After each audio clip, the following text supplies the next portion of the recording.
It's Wednesday, and you know what that means. It's news. It's always news. Come on, pay attention. Anyway, I'm your host, Andrew. This is Crypto Espresso, your teeny tiny shot of daily crypto headlines. And what are these words in front of me?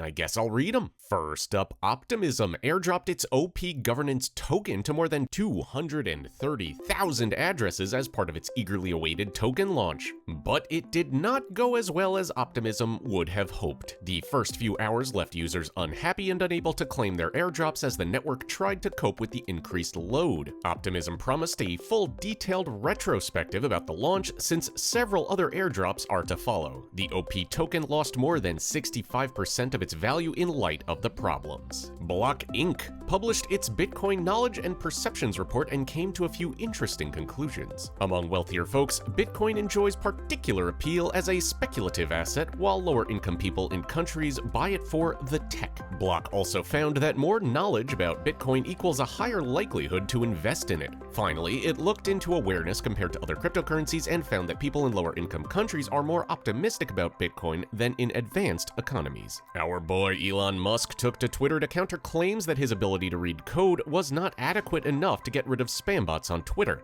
Jackson Palmer, one of Dogecoin's co-founders, claimed in an interview that he once offered a piece of code to Musk that would get rid of spam bots on Twitter. However, Musk was not able to read it. Musk wasted no time in denying that, saying the lame snippet of Python was of no help and that his kids wrote better code when they were 12 compared to that nonsense script. Oh, Elon, put those claws back. The first deputy governor of the Bank of Russia, Ksenia Yudieva, said the central bank does not object to crypto in international transactions. That means Russia could soon allow itself to pay for international trade in Bitcoin and other cryptocurrencies. However, the governor claimed that active use of crypto within the country would cause great risks and is not something the Bank of Russia endorses. And finally, Binance announced a $500 million investment fund in cooperation with DST Global Partners and Breyer Capital. Binance Labs, the VC arm of Binance, will invest in cooperation with these and other institutional investors in projects that drive blockchain and Web3 adoption. According to CEO Changpeng Zhao, CZ,